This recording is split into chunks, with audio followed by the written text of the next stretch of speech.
Good morning, everyone. How's it going? For us, for my schedule, Thursday is end of the week. So happy end of the week. Doesn't mean we don't do anything on Friday. It just means that I don't see patients on Friday. We do other stuff in the clinic. I work from home sometimes, I come in sometimes.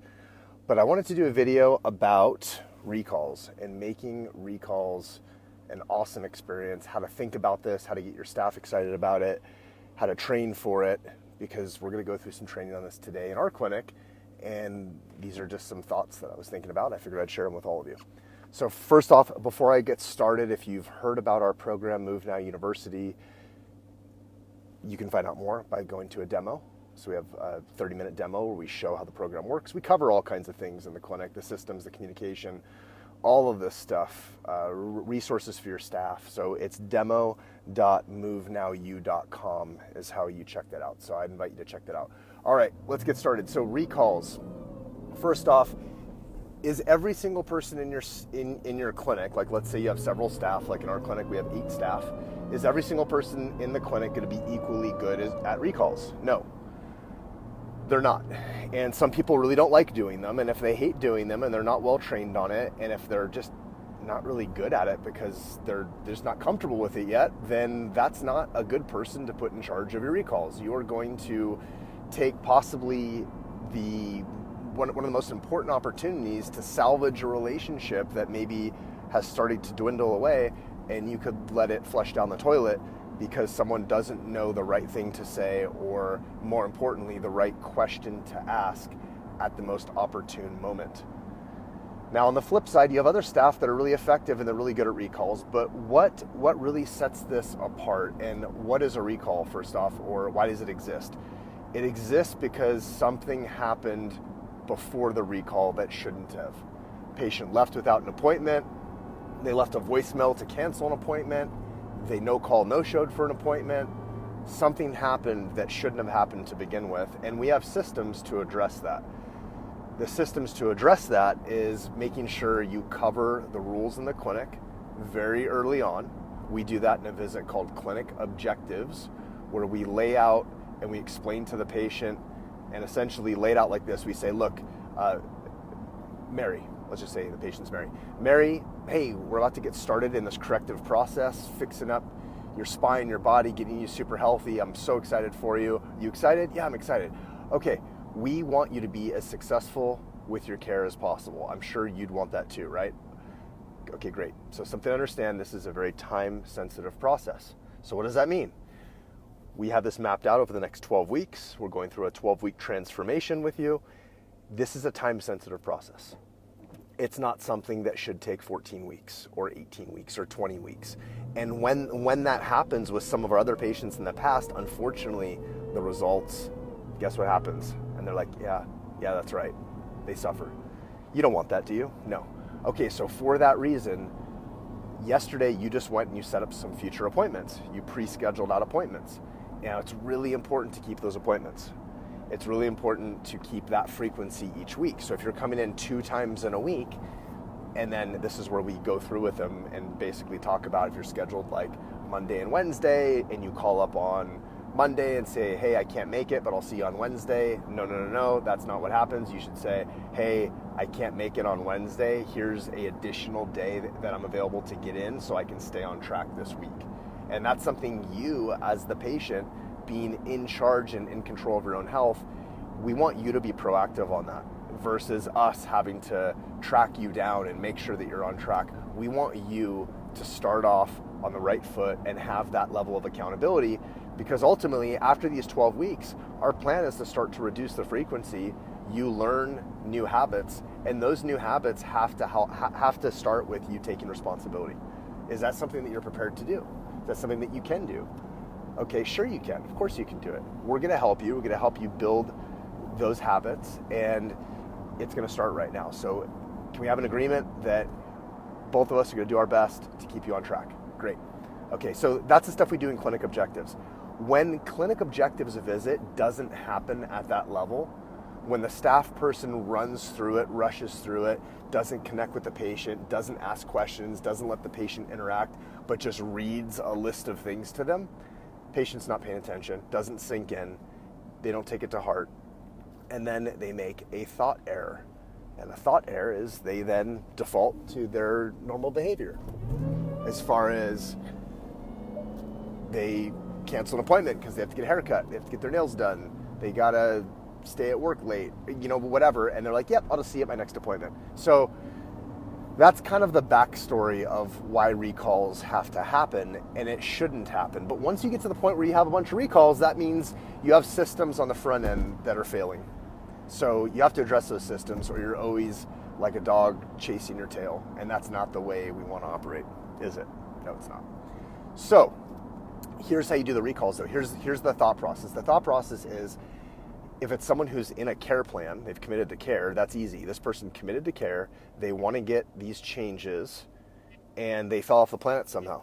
They made a thought error, they fell out of their habit, they lost some motivation, something happened. Depending on how long it's been since they've been in, that's the amount of motivation that they lost. It goes down exponentially, unfortunately. Good morning, Dr. Noel Davis. How's it going out there? So that's a problem if you're finding someone that is in a care plan that hasn't come in for 2 weeks, and your staff somehow didn't call them, and you had like a failed system. Now it's like, oh, that person thinks this clinic doesn't care about me. Like, I already paid for my care. They already got the money. I'm not even showing up. They don't even care.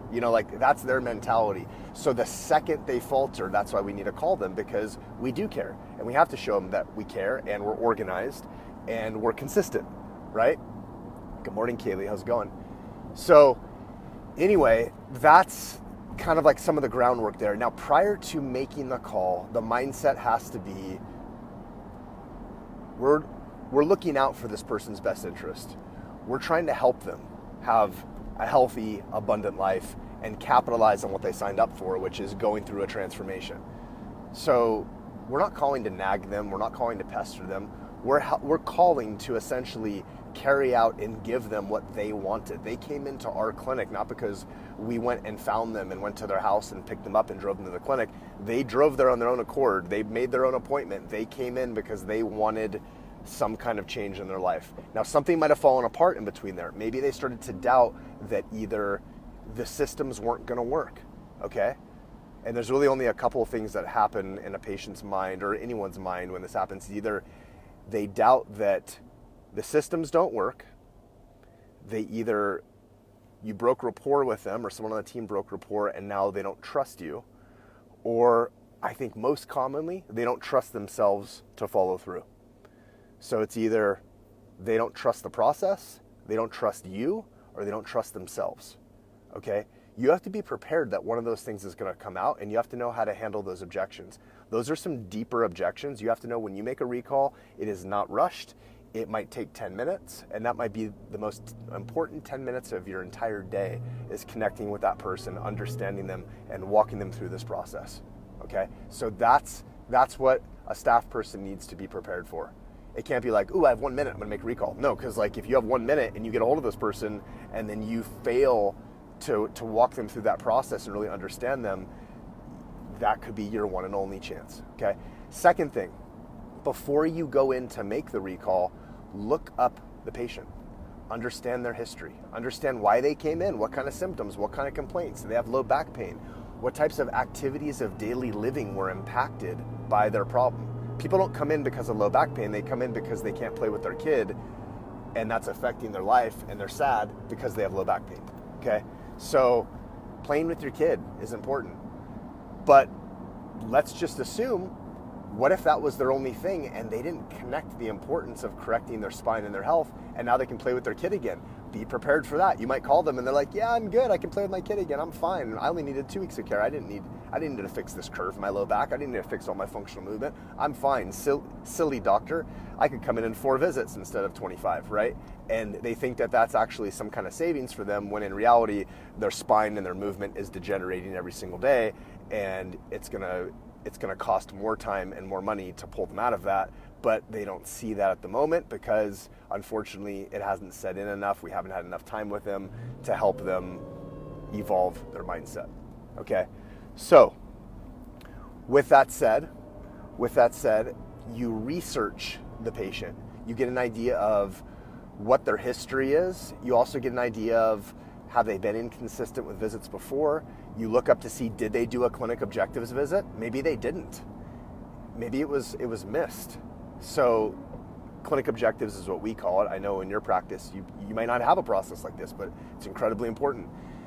So that's where, if we didn't do a clinic objectives, which is a signed paper, we have it scanned in their file, we can look it up quite easily and know if they did it. They should do it on day 5. Maybe they didn't make it to day 5 yet, so they didn't do it. So like understanding all these variables. But if they did a clinic objectives and you are the staff person that did it and you're like, yeah, I kind of sucked at it and I didn't know what I was doing, then you have to come from like this apologetic tone. Hey, Mary, I'm so sorry.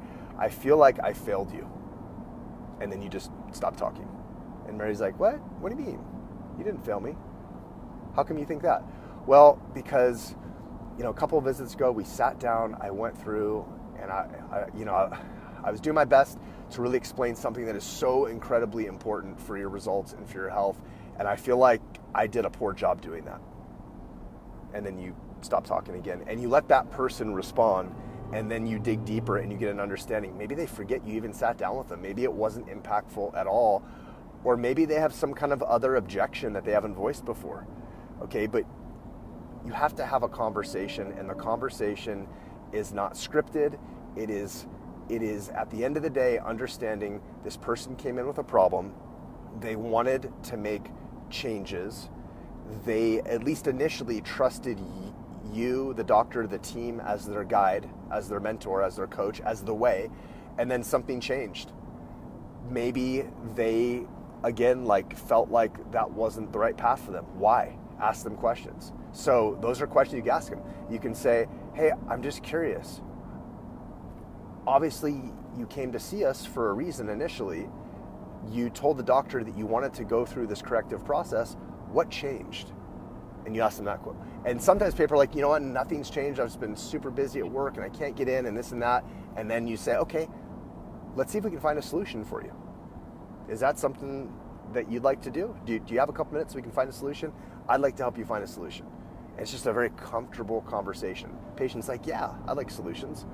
Great, so you start talking them through it. Well, it looks like Monday afternoons just didn't work well for you because it was just always tough to get out of work on time and this and that. Did you know we have other shifts? Do you know we have another doctor that can cover for the next couple of weeks so you can maintain that momentum that you have in getting healthy, and you don't have to put everything on hold until your schedule frees up and you can come in on Monday afternoons again.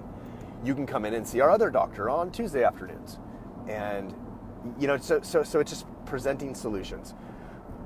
At the end of the day, it's making sure you really know about the patient before you call them. It's doing a couple minutes of recon work before you call them. It's making sure that you have good notes in your system so that recon work is easy to do. So that's a reason of why we have good documentation in our system. When certain variables about a patient are going to come out in the future, they're going to be important, relevant. Go talk to the doctor if you have questions for the doctor. Do the recalls at a time that the doctor is available if you think that it's going to be something that they're going to come up with a question clinically that you need to put the doctor on the phone. Be prepared in the conversation to say, you know what, that's a really important question that you have.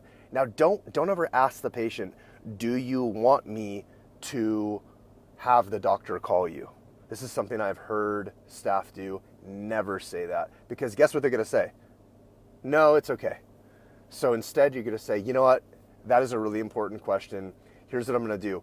What time works best for you for Dr. Todd to reach out to you later today? He is absolutely going to call you because he's going to answer that question best. That's going to be really important. What time works better? Is 4 o'clock work? Does 6 o'clock work? And you give them a yes or yes option. You never say, do you want the doctor to call you? I've heard this too many times, and that's like a facepalm thing, because that's like, do you want to schedule an appointment? No. Okay. Where do you go from there? You say, all right, let's get you on the schedule. What time works best for you? Blank or blank? What time of the day normally works best for you? Mornings or evenings? Oh, evenings? Great. That's going to be Monday or Wednesday, based on my schedule. And then you start narrowing it down. So it's strategically knowing how to take this conversation in a comfortable way so that the patient just feels at ease. It makes it easy, and you don't give them easy opportunities to shut you down and say no, because they want to get healthy, they want the care, but it's always easier to sit on the couch and eat Doritos. it's always easier to hit the snooze button and not go to the gym. So it's always easy to lack discipline, and you're trying to help create discipline. Once they get past that first part, they're going to thank you. They're going to look back and say, oh my gosh, I'm so glad that you called me and you got me back on track. So think of your recall as one of the most important things you can do in the clinic and for other people's lives. Someone was starting to get off track and you got them back on track. So you have to be an inspirational person. You have to have an inspirational mindset. And if that's something that's just not you yet, you shouldn't be doing the recall. Someone else needs to do it. But listen to them doing it. You'll learn from it. And you will get inspired just by going through that. That's kind of like this funny side effect of learning how to, motivate and be inspirational, is that sometimes the people who go to the life coaching lessons of how to help other people, it's because they need it themselves the most, right? So think about this as a huge opportunity to not just help the patient. So your staff person can be helped by this. Kaylee, always be, yeah, you're right, Kaylee. Kaylee knows this. All right, anyway, have an awesome day. And again, if you don't know about our system with MoveNow University, check out our demo.movenowU.com. Have a great day, everyone. Over and out.